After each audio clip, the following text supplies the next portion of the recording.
When I'm walking down the street. I do want to say to Doni and many of you in this room that over a very long career in this city, all of you have helped me and my colleagues tell the truth and to try to tell. I may not look like you and you me, but my head up. I'm from South Carolina, so I just. What does this event mean to you, Miss Peggy Morris? Oh, my heart. Happy 20th anniversary. My heart is about loving up on my sisters. Do you know what it feels like to have your sisters in the room? Done. And dare to be different and unique. I'm gonna be the best me I can be by letting His glory shine through. I am beautiful, I am blessed, but not just what you see in the flesh. I'm free from people, free from myself. There's a the doctor lived next door to the janitor, to the reverend, and the lawyer. We were together. Now we get so high and mighty that you create stress for your society because you don't like poor black folks either. That's a health problem. Get yourself together so I can stop being taking care of geriatric people and get back to pediatrics. I thank you, Doni, for all you've done. Let's keep doing it all the more.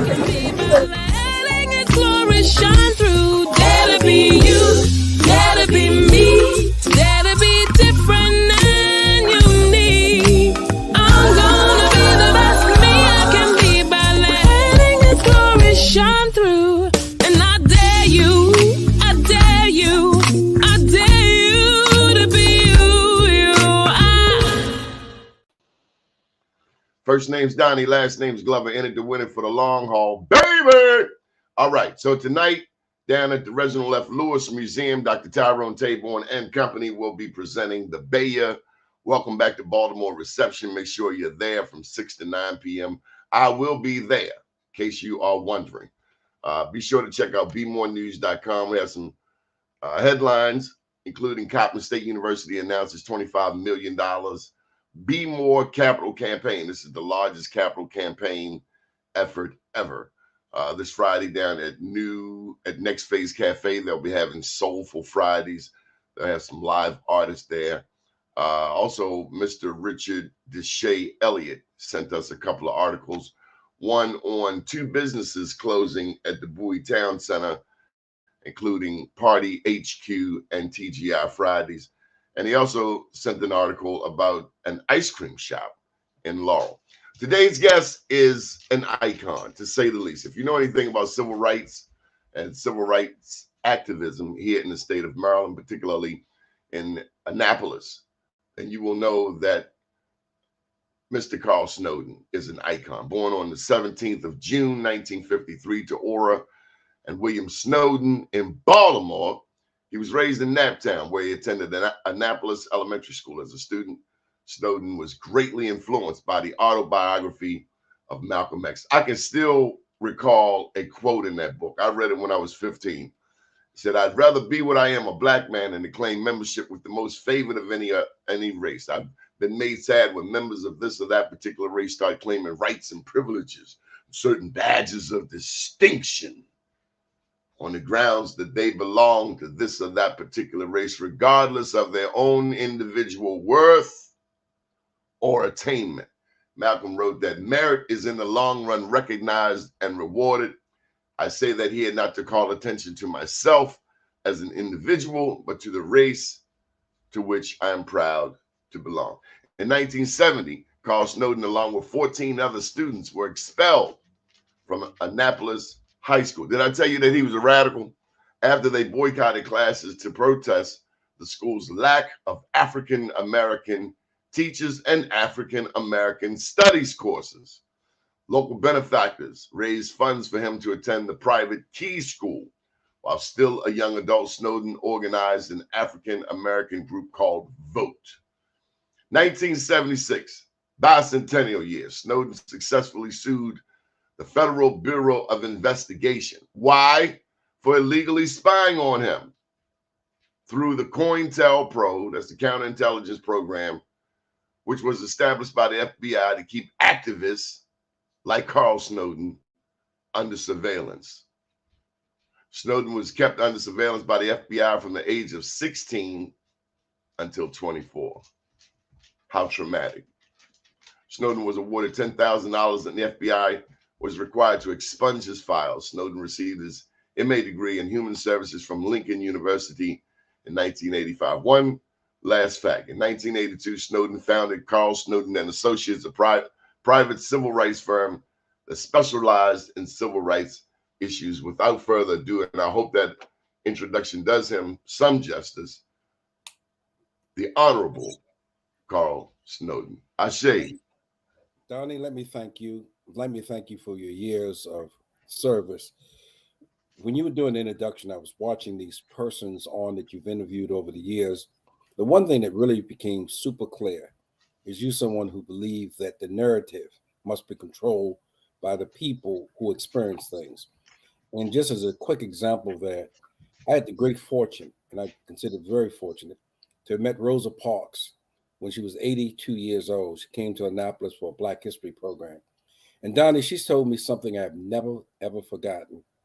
Just like you recall the passions for Malcolm X, who was a great influence on my life. Rosa Parks had given a speech, one that everybody thought they would know. She was at First Baptist Church. You could hear a pin drop after she finished giving her speech, which was Never Bubble Whisper. A white reporter from the local newspaper called The Capital said to her, "Mrs. Parks, tell us why you refused to give up your seat to a white man in 1955 in Montgomery, Alabama." And her answer just blew people away.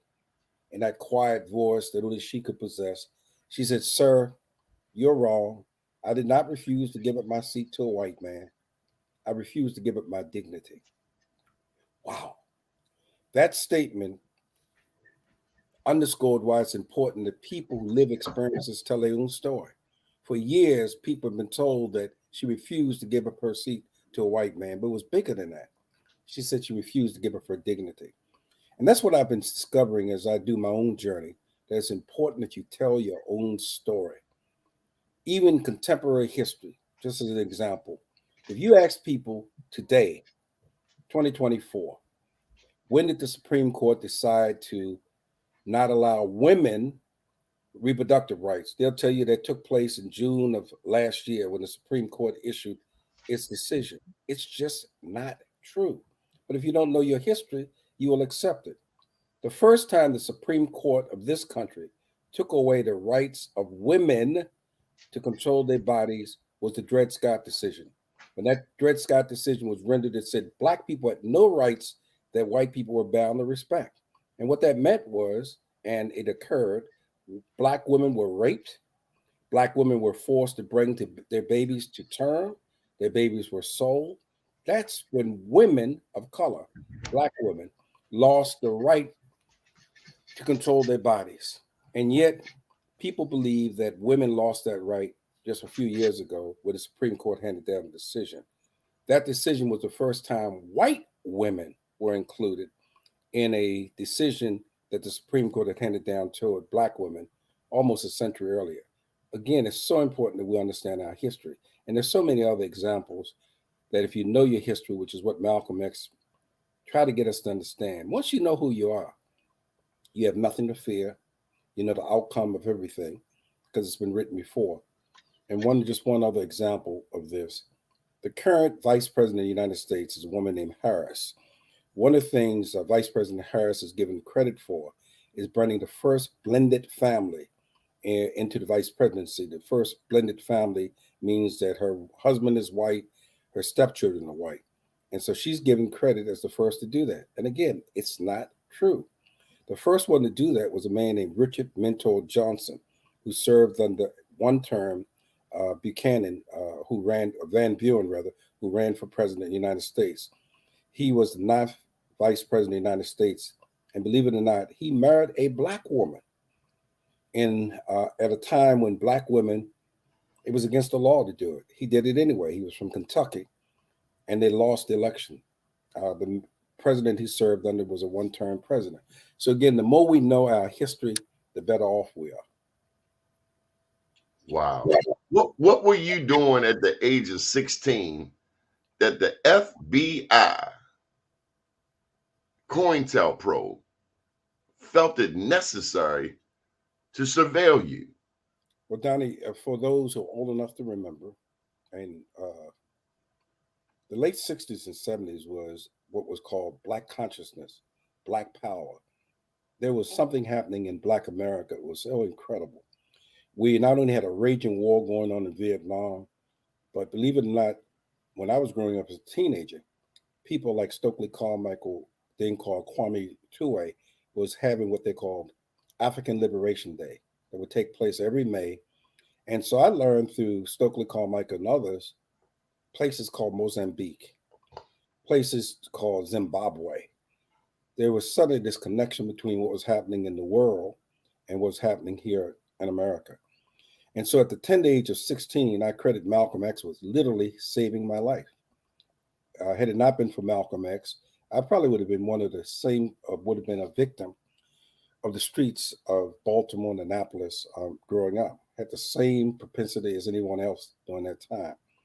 Malcolm X got me to see the world differently. Malcolm X was the first person that got me to ask the question, what color was Jesus? I grew up in a very religious family, very religious. And so it always dawned on me that Jesus was what I saw on the walls at my home. But then as I began to explore Malcolm's teaching, oh, what an out it was. He was the first one that got me to understand there's no such thing as a Negro. It was Malcolm who said, if you call someone something, you should be able to trace them to the land. Thus, if someone's called Chinese, you can trace them to China. They will have a flag, they will have a language, they will have culture. If someone is Japanese, you can do the same thing. If someone's French, you can do the same thing. He went through this array of different countries. But he said, if you call someone a Negro, there's no Negro land, there's no Negro flag. And he explained how Negro came into being. And that helped raise my consciousness. And so one day, while at school, at the age of 15, we had a assembly at the school at Annapolis High School. And we had a school that had 1,500 students in it. And all the students couldn't assemble at one time, so they would do it in stages. And on this particular day, in January of 1970, I remember it well, in January of 1970, at a regular Annapolis High School assembly, the group who had gathered, and the White Student Government Association president had taken the stage, and they started playing country music. And one of the black kids shouted, "We want to hear soul music." And the gentleman who was emceeing the meeting, white young student, said, "This is our meeting. This is our program. And if you don't like it, you can leave." And a hush went over the room. And it hit me like a bolt of lightning. He's right. If I don't like what I'm hearing, I should get up and leave. So when I got up at Maryland Hall, the seats would pop up when you got up. And when I got up to leave, walking out, all of a sudden, these seats started popping up. And over 150 black students followed me out of the gym, out of the auditorium. And that was the beginning of the FBI opening up an FBI file on me at that tender age of 15. And they kept it, as you pointed out, until I became 24. And the only reason it was expunged was because we were able to file a federal lawsuit against the FBI and they COINTELPRO. And for people who would be interested, what would the government be? What kinds of things would the government be looking at for a 15-year-old person? You can find the answer to that because one of the things I did was dedicate the entire FBI file to the Maryland ACLU, and they've got it on their website. So anybody who's interested in seeing what the government was interested in, all you do is go to the ACLU website, put my name in, you'll find an entire FBI file. And one of the things that they were interested in, it's amazing, back in 1973, we had a South African ambassador called Buta to come to Annapolis to participate in a luncheon. And this is 1973, so remember the year. When we discovered that he was coming, we organized a demonstration against this ambassador, not knowing that not only did the FBI pick up on that, but it would later be turned over to the State Department, et cetera, and they open up these files. And once a file is opened up on you, it's very difficult to get that file closed. And of course, I had no idea that the FBI was doing this at the time. And to tell you how I discovered I had an FBI file, beyond the fact that we would bring in various speakers, whether it was Dick Gregory or Stokely Carmichael, over the years, you could see certain people in the audience that just didn't seem to fit. But I had no idea who they were. And sometimes they posed as reporters, although they were government agents. Ralph Nader, to his credit, came to speak at St. John's College. And Ralph Nader told us that this new program had been started called the Freedom of Information Act, which allowed any citizen the right to see what the government had on them. And almost as a lark, I decided to write to the FBI to find out whether I had a file. I didn't really think I had one. And when I got back their response, which was, you do have a file, but because of certain provisions of the law, you're not allowed to have it. That was a shocker to me. And a friend of mine who became a lifetime friend filed a lawsuit in federal district court, and that's how we got our FBI file. And they played real dirty. They went at your mom's. They met with my mother. My mother, by the way, Doni, lived to be 104 years old. An incredible woman. They met with my mother. They met with my teachers at the time at Key School, met with fellow students. And one of the things I learned through this particular process that I really didn't know, I didn't understand how confidential informants work. I know how they work now. And in looking at my FBI file and putting some pieces together, I was able to determine who talked to the FBI, because the way it works is they're supposed to give you complete confidentiality. The persons that they give you, that you give information on, they are not supposed to ever let those people know that you're the one that gave them the information. But again, anybody who pays attention and read very closely the documents, it becomes very clear who gave them the information. And I wasn't really angry because I understood the times in which we lived. And there were a lot of people during that particular period of time that were active, but were not necessarily committed to the long haul.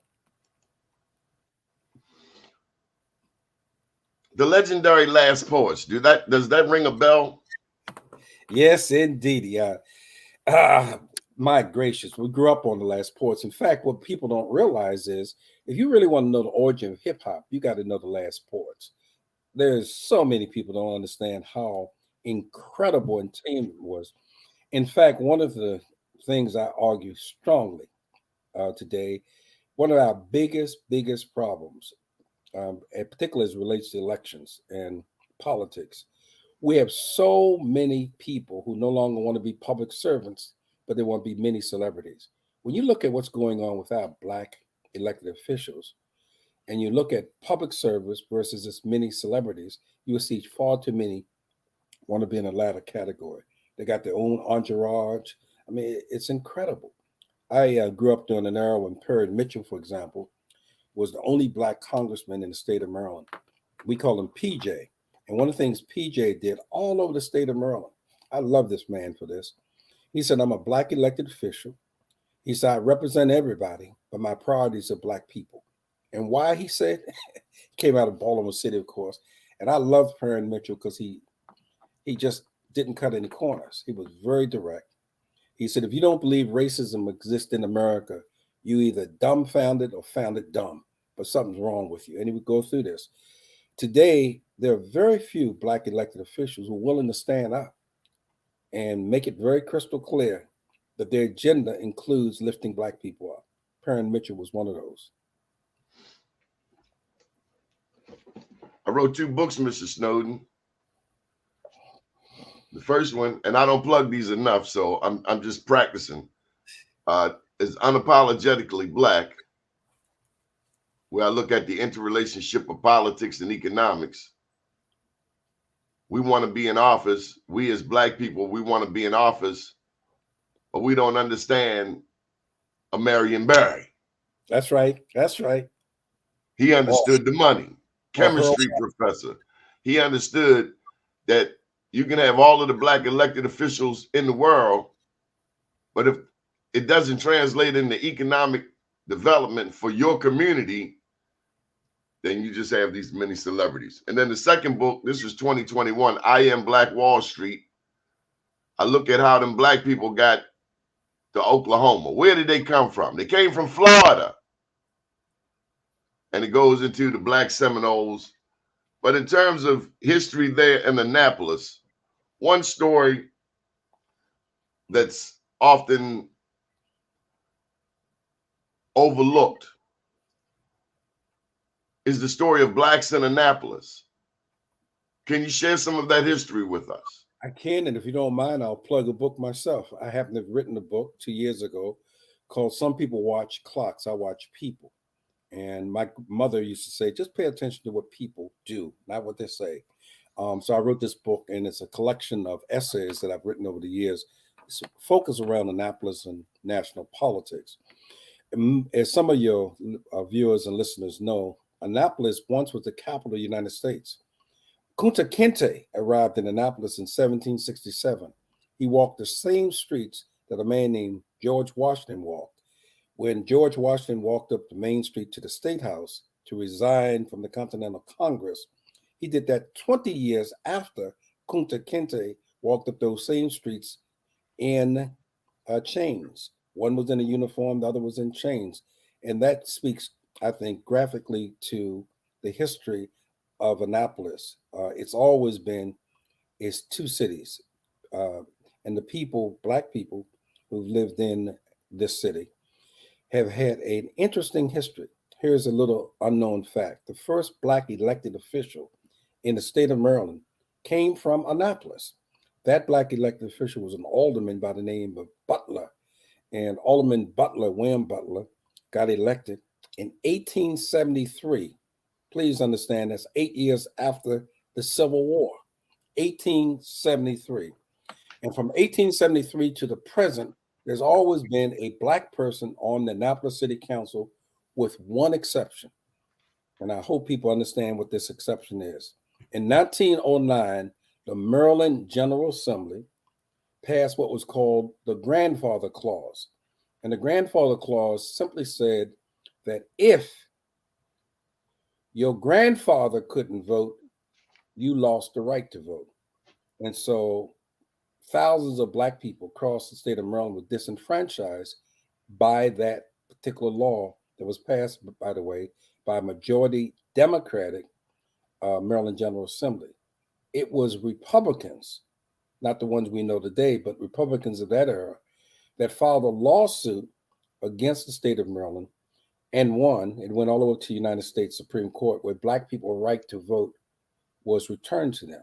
So from 1909 to 1915, there was no black representation on the city council until the Supreme Court reversed it in 1915, and blacks again began to be elected to the Annapolis City Council. That's one of the pieces of history that came out of the city of Annapolis. And the city of Annapolis, during the anti-apartheid movement, when I served on the Annapolis City Council, we were one of the first jurisdictions in Maryland to disinvest funds that were going to South Africa. It passed on a 5-4 vote, but it passed, and Annapolis became part of that national movement, that was international movement that was taking place in the 90s. And so a lot has happened in the city of Annapolis. What is your hope for today's youth? You've seen a lot. I am blown away that you're not bitter. Right. Well, I don't think you can be bitter. The two men that's behind me, Malcolm and Martin, was never but bitterness. And the thing about King and Malcolm, very optimistic people. They saw what many of us couldn't see, which was the future. People read Malcolm and Martin and think that was the norm. They were absolutely not the norm in their day. They were brilliant men who understand our people. There is a quote, Doni, that comes from George Jackson, and is one that I believe in very strongly. And the quote is this. Soledad Brothers, George Jackson. Soledad Brothers, George Jackson. George Jackson says, only two kinds of men leave prison. Broken men and dead men. And Malcolm understood that concept very, very well.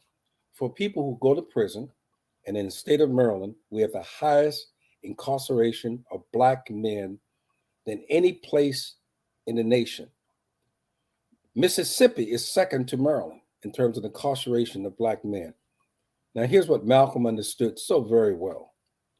If you look at the numbers, not only is the highest concentration of Black men in Maryland, but look at the ages. From 18 to 34 is when the vast majority of Black men are incarcerated. That incarceration can go anywhere from 5 years to 20 years. So let's just do the easy math. You go to prison at 18 years old, you do a 10-year sentence. It means that when you walk out of prison, you'll be 28 years old. Stop and pause on those numbers and think of what that means. At the age of 18, for most people, this is when they're beginning to develop their relationship with women. This is when they're becoming adults in the community. But to have that taken away from you between 18 and 28, when you walk out of prison, you would be what Malcolm called a broken man, and that you're going to need help. And oftentimes people don't want to deal with that. When someone asks me, what is it that someone who's leaving prison need more than anything, more than a job, more than housing, more than medical attention, I tell them right away, mental health. You need mental health. And there are some things we can talk about this morning that most people don't talk about. If you are assaulted sexually in prison, or if you be a predator and assault someone else, there was a time in real time, they used to say what happens in Vegas stays in Vegas. Well, that's what it used to be like in prison. But because of technology, that's no longer true. So, for an example, if you assault someone sexually in prison, the word spreads very, very quickly, comes back into the community. When you're released from prison, the person you assaulted had relatives who are waiting for you when you get on these streets. And we see it all the time, this revenge thing. If you happen to be a person that was sexually assaulted in prison and you have to come out, what do? Oftentimes people will create what they call a macho image. They make you come across so clearly that I'll kill you if you put your hands on me, because they want to project themselves as not being vulnerable. And that leads to all kinds of problems. You've got to have this process that allows people to be honest, to talk about what that prison experience was, and to get the mental therapy they will need to move from it. And whether it's men or women, the same process applies. We never talk about that as a community. And Black women are the fastest growing demographic in a country that incarcerates more people. We incarcerate almost as many people as China, who has 1.3 billion people. But we should be clear. And it comes back to the community. And it also, here's something, and you can, if you got a moment or able to do this, you can do it right now. If you were to Google, the city of Philadelphia apologizes to Black people, and people watching the program can do the same thing. The city of Philadelphia apologizes to Black people. You're going to see a story. And what's going to blow you away is the date of the story. This isn't something that happened 20 years ago. It's going to be in October of 2022. You'll see this story. And Philadelphia, Pennsylvania apologizes to Black people because they took illiterate Black men who were in prison and experimented on them. The University of Pennsylvania was part of this process. So they tell us 300 Black illiterate men were experimented on. Whenever you have an experimentation, there is a legal and moral obligation. You have what is called informed consent. People should be told what is going to happen to them. That did not happen. So during the 70s, they did these experimentations on Black inmates. The University of Pennsylvania apologizes for participating in it. And this is an Ivy League institution. Right. And here's the deal. And this is the amazing part about it.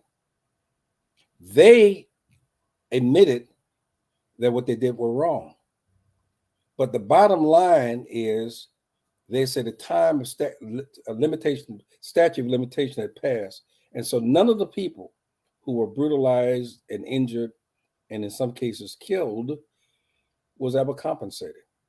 Well, white America sure has a way of ducking and dodging the bullet, doesn't it? Right. But again, if you know history, and that's why I keep telling people, know history, one of the things I served as the first director for the Office of Civil Rights in the Office of Maryland Attorney General. So I understand how laws work. And there is no statute of limitation On murder. There is no statute of limitation. And so I would argue very clearly that a lot of the men who died because of these experimentations. They were murdered. They weren't just experimented on, they were murdered. But here's the other piece. That's why people watching really ought to read the article with a third eye. You'll see CNN did a report.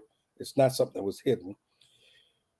The 300 men that left prison, they went home to their loved ones. Who do you think they infected?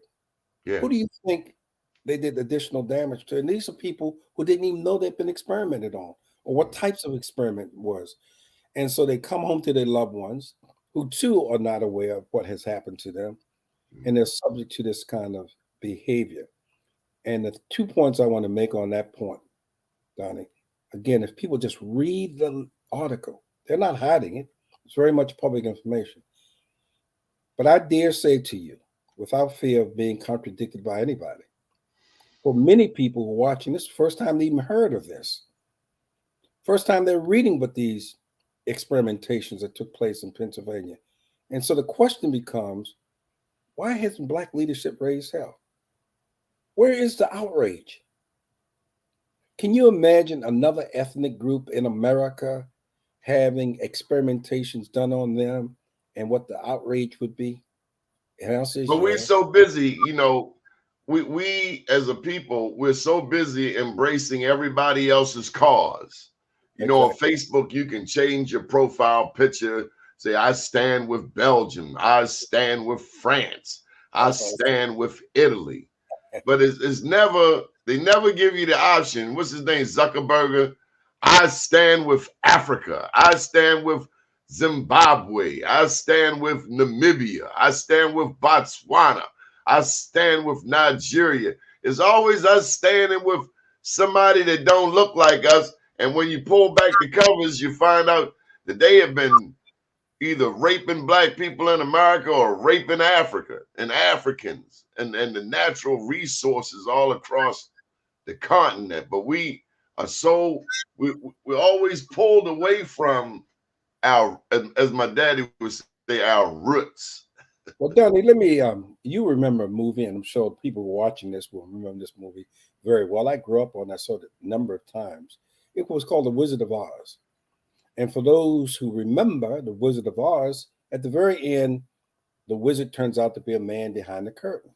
With no clothes on. And there are three characters there. And they want from the Wizard of Oz something. So one is a Tin Man, and the Tin Man says, I need a heart. And the wizard says, I can give you a heart. And he gives him a clock or a stopwatch that ticks. And he says, this watch resembles your heart.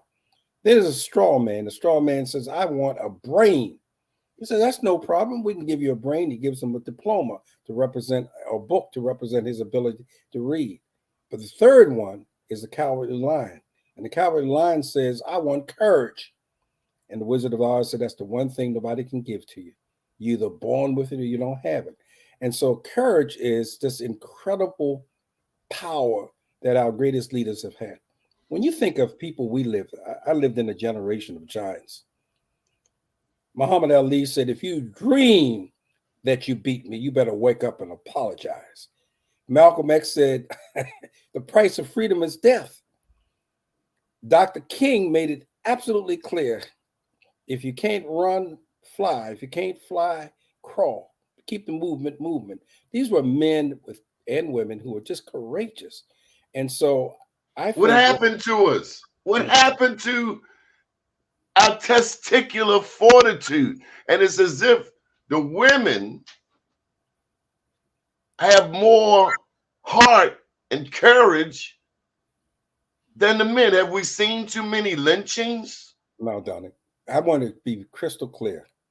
And for people watching, serious students of history, what we see today is not by accident, happenstance, or coincidence.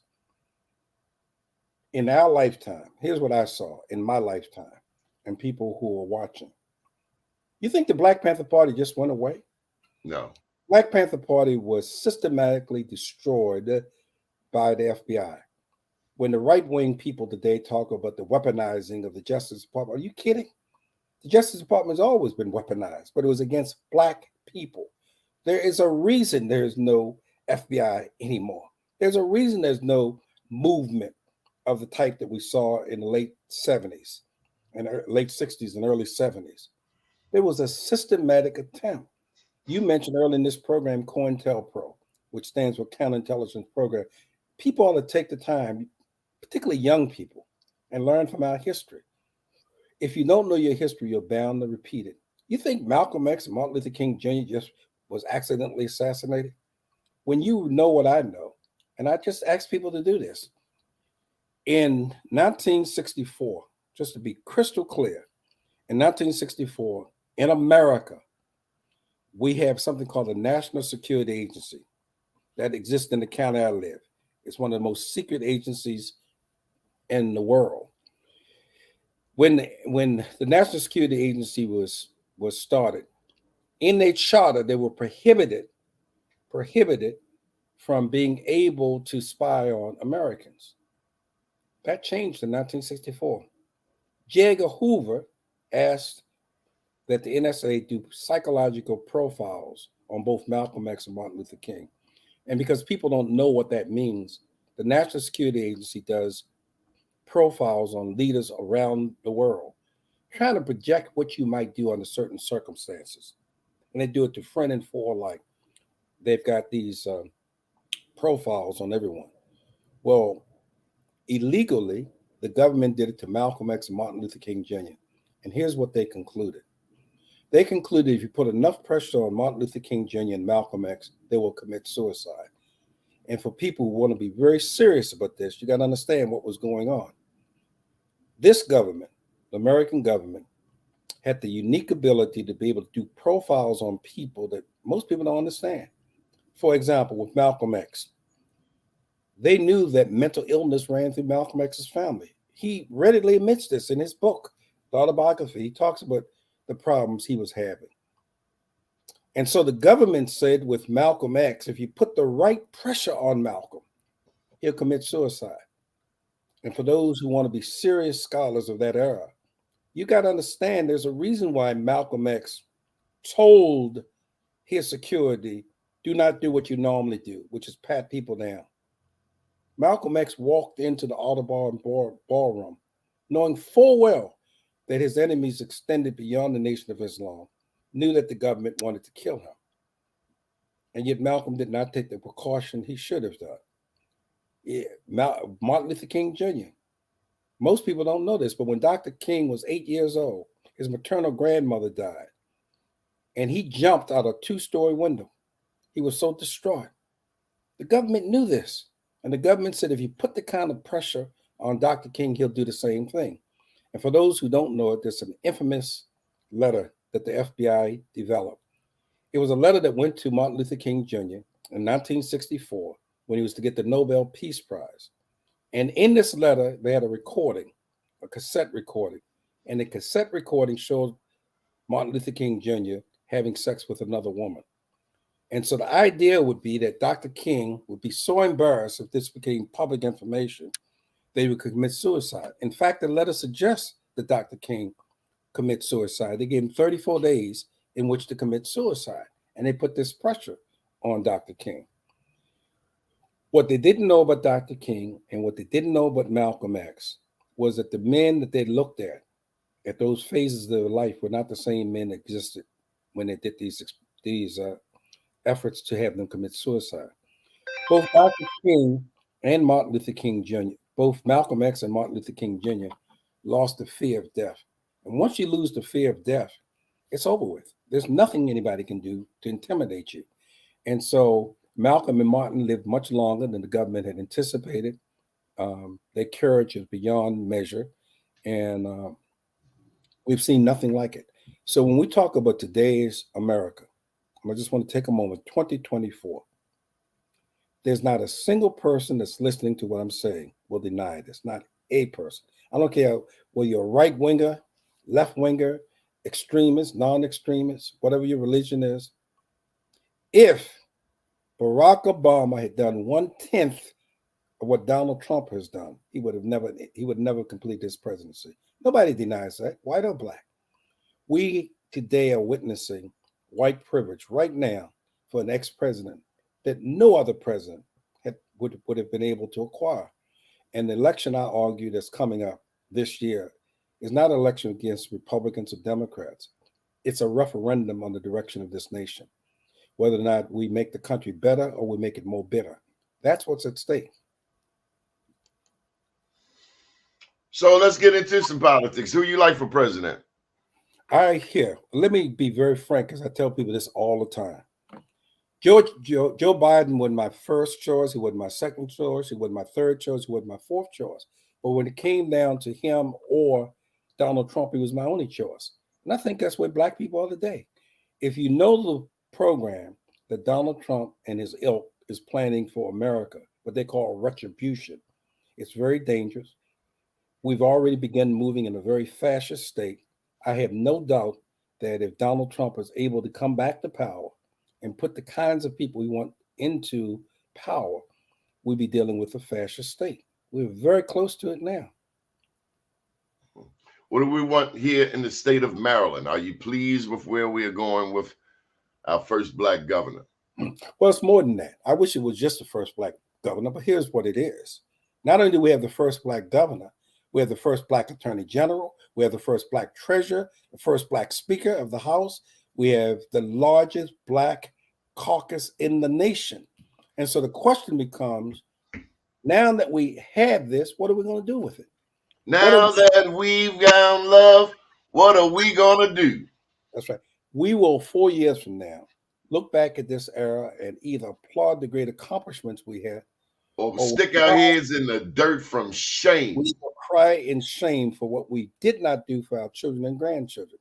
We have a great opportunity in these 4 years. And one of the things I want to really just underscore about Governor Wes Moore, we're going to have the annual Martin Luther King Jr. Awards dinner. And our theme this year is Honor the Dream, Vote. We have this tool, this power called voting that can make a huge difference. But it's not just voting people into office, it's holding them accountable. Yes, sir. It's holding them accountable. It's more than going to the inaugural ball. That's right. And here's taking a picture. And Denny, this is what is so hurtful. We have to have our voters understand what's the difference between a public servant is and a mini celebrity. Now, let me just be real clear.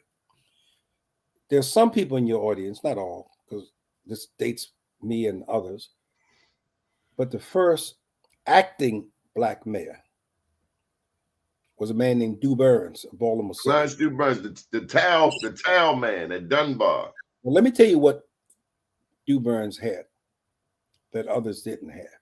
Even today, Dew Burns didn't have the flash. He was not as educated as some of our people are, but Dew Burns had understood something very basic. Politics, in the final analysis, is supposed to improve your quality of life. If you go to Baltimore City today, as I do often, potholes throughout the city. We ain't talking about nothing, just simple potholes. Shouldn't you be able to have a government that at least fill the potholes? We're not like Fulton Avenue coming in from South Baltimore. I mean, it's like a I don't know. So what an obstacle course. So what black elected officials should be is public servants. Public servants look at these very basic needs of a and then they say murders are down and address that. Well, even before we get to murders, I just want to keep it basic. Potholes. That's something that's measurable. You can't make up excuses. This is very measurable. How do we fill the potholes? And so we get leaders that come in, focus on the basic needs. We haven't got to schools yet. We haven't gotten to other things. And then there's a plan afoot. And for those who don't know it, all you have to do is look at Washington, D.C., And that same plan that went into Washington, D.C. is right now in effect in Baltimore City. What is the plan? The plan is to change the demographics of Baltimore City. How do you change the demographics of Baltimore City? With bike lanes. And zoning and the type of housing you build. So that will ensure who comes and who doesn't. So we have a lot to do, but I want to just emphasize this point. So I don't take my time spending time blaming anybody outside of our community. We have to take responsibility for something. And what I'm about to tell you, some will find very controversial. But let me guess. We're going to take all of the black preachers and take them out back. No, we're going to do something. Take them to the woodshed. No, every community has what's called an intelligentsia. Black people no different. Every community has an intelligentsia. This is a group of people who've been trained and have certain skills that the masses don't have. So I want to use Baltimore City as an example, and this is where the controversy comes in. But it applies to Prince George's County as well. We've had scandals in Baltimore City. They're called political scandals. We've had $15,000, $35,000. We've had people. She did get up to $600,000. Well, here's the question. Morgan State University is in Baltimore City. Bowie State University is in Prince George's County, where these scandals have occurred. What happened to having students who are matriculating through those institutions be in a room where you take the time to explain what happened? How do we prevent it from repeating itself? What are the lessons we learn? And too often we don't take the time to pause to help educate our young people. People watching me on this program with Malcolm X and Martin Luther King behind me know for a fact that the government will kill you. Yes. You know how many people understand that? You know how many of our people really are shocked? Some are stunned, young people in particular. I mean, how do you, in 2 years, be as clear as I can, in 2 years? They killed Robert Lee Clay. They said he committed suicide. That's why I can't believe these murders. Well, here's one that everybody can relate to because they all saw it. Right? We just, this is happening before our very, very eyes. George Floyd, 9 minutes and 27 seconds.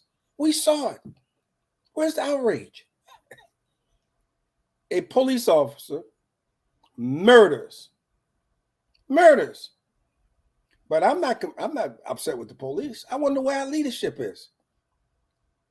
Let me tell you a statistic. I'll tell you where our leadership was. Let me just interject this. When October 7th happened, where Hamas put a 9/11 on Israel, I watched. Now, you know I'm a journalist. I'm a writer. I've been a journalist since '94. I'm not a member of the National Newspaper Publishers Association because I'm not a legacy black newspaper. The legacy black newspapers, the Afro, the Chicago Defender, the St. Louis American, the Amsterdam News, they all belong to the NNPA.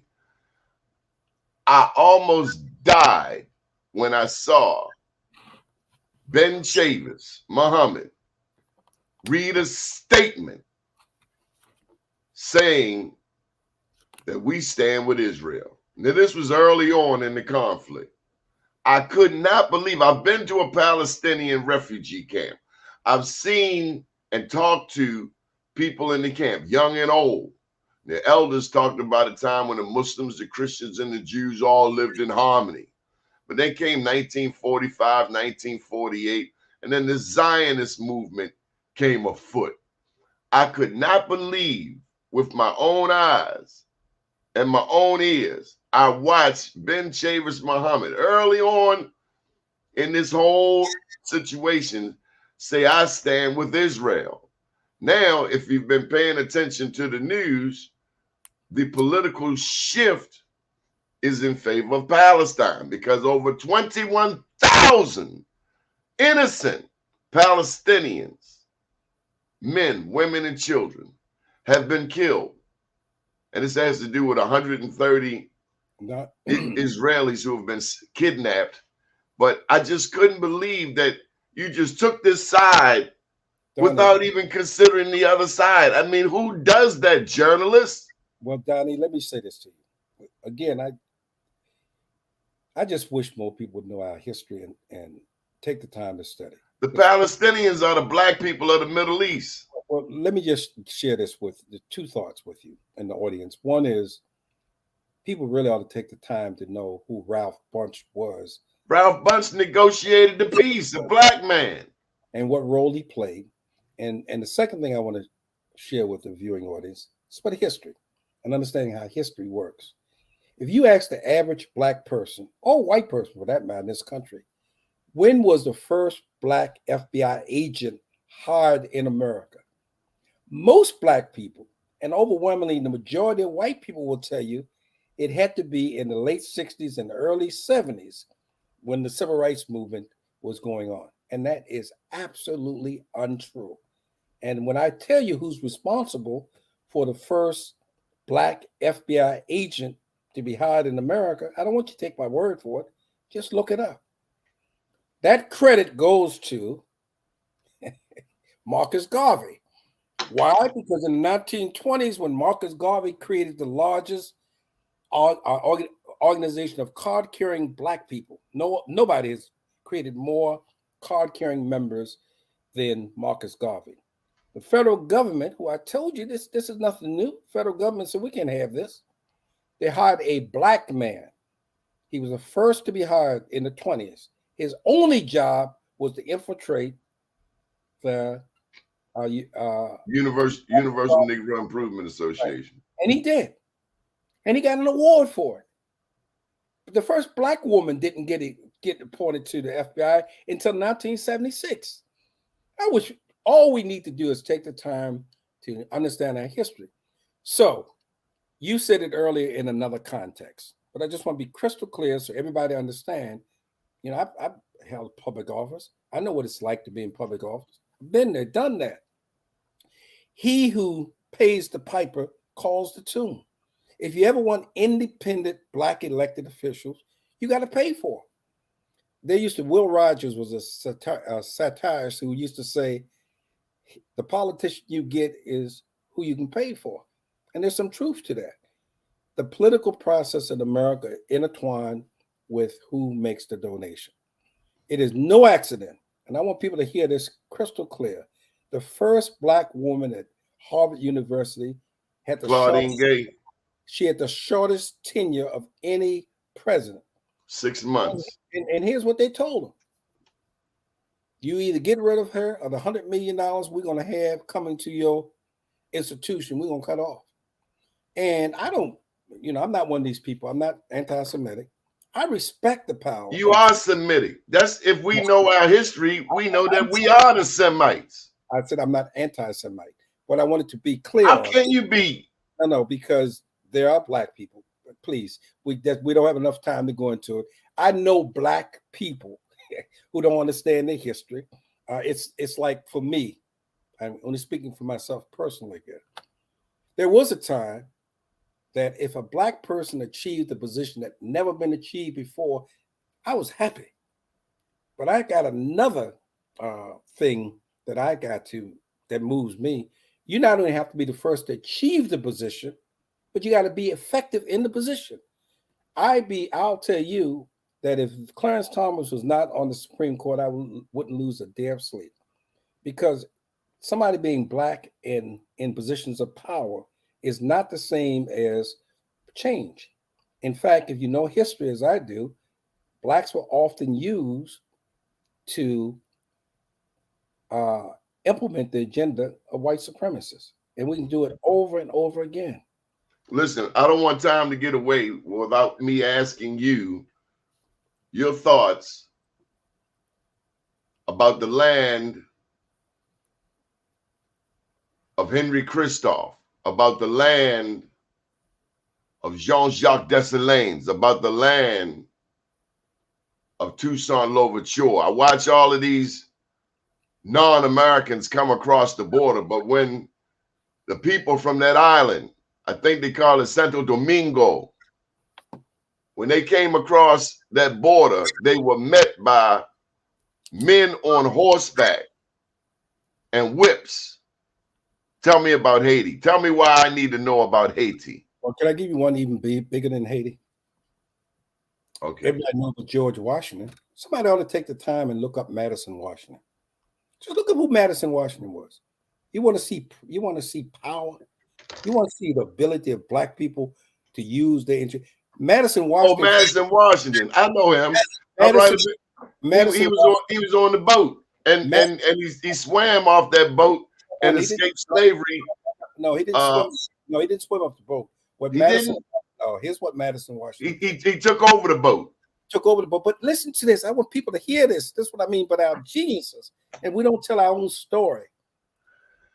Most people watching this program would have no ability to take over a boat and mutiny and have that boat land someplace, because you have to have skills to do that. Here's what Madison Washington did. He was on the boat. This boat was with slaves on it, and he paid attention for 2 trips. He watched how they dealt with navigating this boat. And this man, nobody was not college educated. He wasn't trained. He just sits by watching white people. And then he said, we're taking over. And there were slaves that were frightened, but they had never seen a Black man take over a ship, all these white people on it. He said, we will be free or we will die. And I choose freedom. And he was the first. He took 130 Black people and got them free. And the reason why I said he freed more Black people than Abraham Lincoln, because what most people don't know about the Emancipation Proclamation, it was a proclamation that only covered states that had seceded, who didn't even recognize the Union. So how are you going to free somebody that these seceded states said, we don't recognize your power to do so? You done took over this whole show. I'm taking these last 3 minutes. You got to acknowledge Harriet Tubman. You got to acknowledge Frederick Douglass. You got 3 minutes. You can do what you want. Well, let me do Harriet Tubman, who I have an immense respect for. Harriet Tubman was one of these women who really is reflective of the spirit of Black women today. Many people know her as the person who did the Underground Railroad, but here's what her greatness was. Harriet Tubman, by the way, if you look at pictures of Harriet Tubman, people say, if I had a choice between Harriet Tubman or some other famous star, I'd take the famous star. I'd take Harriet Tubman. What a brilliant woman. There was a time when she was in Dorchester County, Maryland, which is here in Maryland. She's about to leave. She's plotted to take people away, including her brother. Her brother gets nervous. He's scared because he knows that if he get caught, what could happen? So he begs her to let him go back to the plantation. Harriet Tubman, who loved her people and loved her brother, said, you will not leave to go back to the plantation. You will either be a free man or a dead man, but you're not going back. And suffice it to say that there are Black women today I have great admiration for. There is not a single white man, not one, that did what the woman down in Georgia did. She said everybody who is been charged as a defendant has to have a mugshot.